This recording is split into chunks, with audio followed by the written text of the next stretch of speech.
Sri Sai Satcharitra, The Wonderful Life and Teachings of Sri Sai Baba, Chapter 48. Warding off devotees' calamities. Story of number 1, Shavade. Number 2, Sapatnekar. At the commencement of this chapter, someone asked Hemad Pant whether Sai Baba was a guru or Sadguru. In order to answer the question, Hemad Pant describes the signs or marks of a Sadguru as follows. Signs of a Sadguru. He who teaches us Ved and Vedanta or the 6 Shastras or systems, he who controls the breath or brands his body with mudras or metallic marks of Vishnu's weapons, or gives pleasing discourses regarding Brahma. He who gives mantras or sacred syllables to the disciples and orders them to chant the same a certain number of times, but does not assure them any result in a definite time. He who by his lengthy gross knowledge explains beautifully the ultimate principle, but has himself got no experience or self-realization, is not a Sadguru, but he who by his discourse creates in us a distaste for the enjoyments of this world and the next, and gives us a taste of self-realization, who is well versed in both the theoretical and practical knowledge of self-realization, deserves to be called a Sadguru.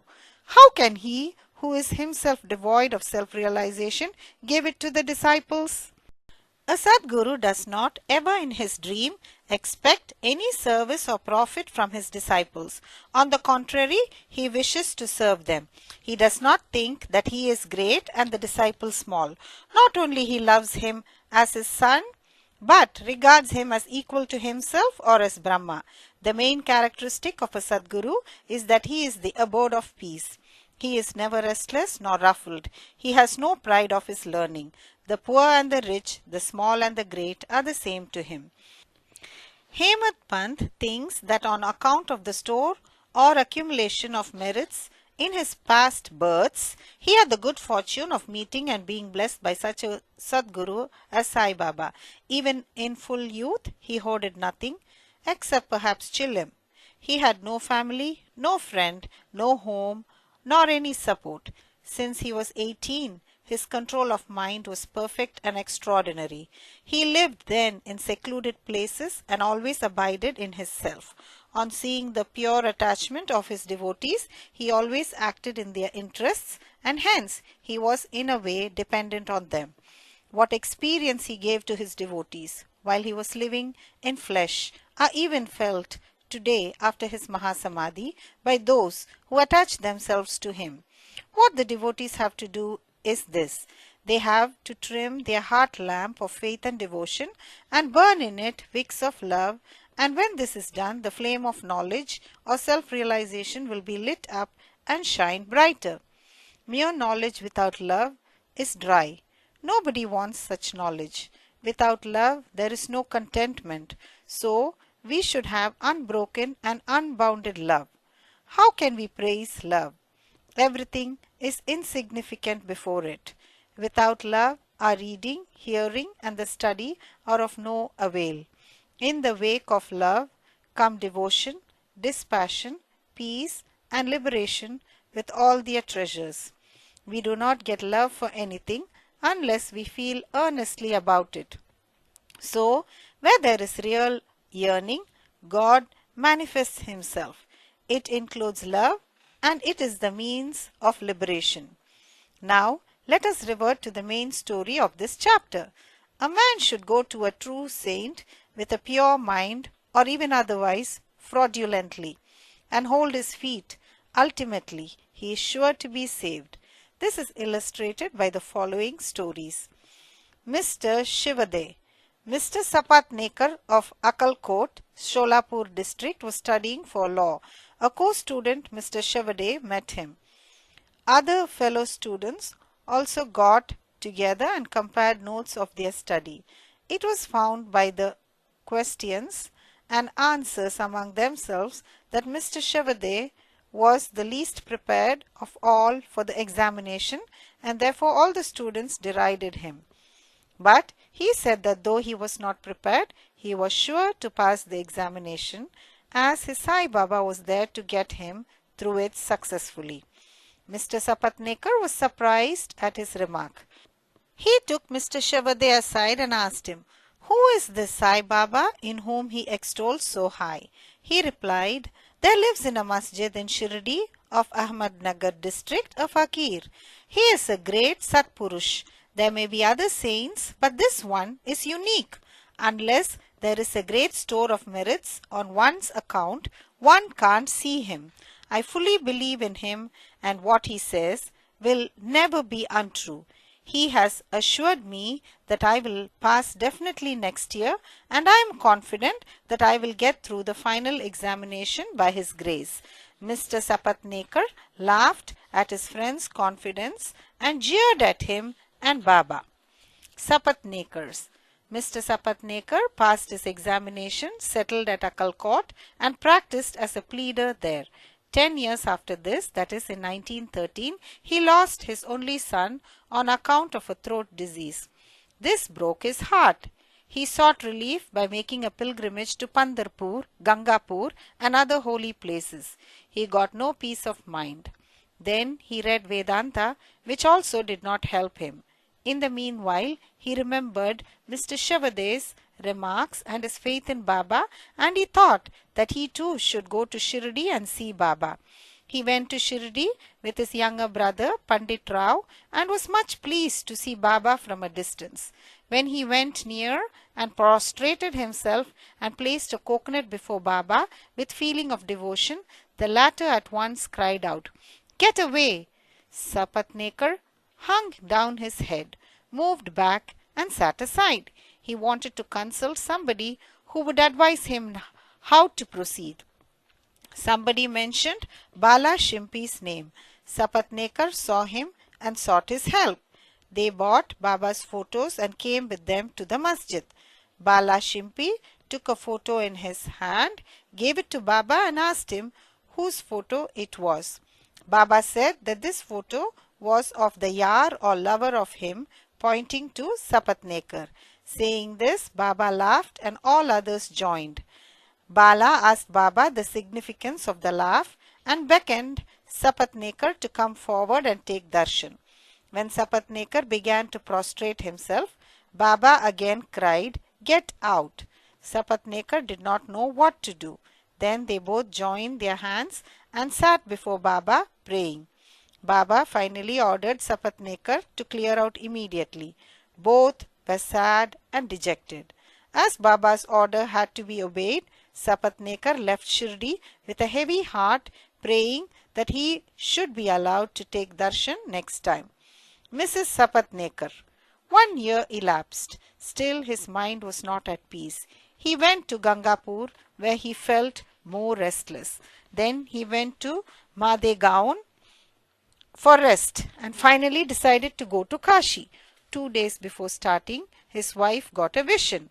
In her dream, she was going with a pitcher to Lakad Shah's well.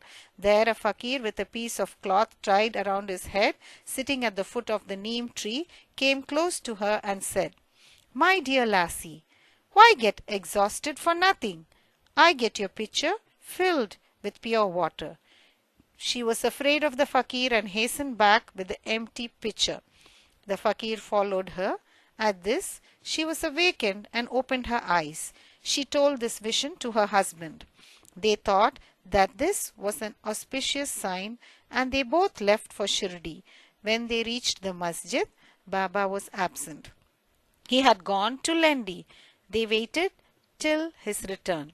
When he returned, she was surprised to see that the fakir she saw in her vision exactly resembled Baba. She reverentially prostrated herself before Baba and sat down looking at him. On seeing her humility, Baba was much pleased and began to tell a story. His peculiar characteristic manner to a third party, he said, "My arms, abdomen and waist are paining for a long time. I took many medicines. The pains did not abate. I got sick of the medicines as they gave me no relief. But I am surprised to see now that all the pains have disappeared at once." Though no name was mentioned, it was the story of Mrs. Sapatnekar herself. Her pains, as described by Baba, left her soon and she was happy.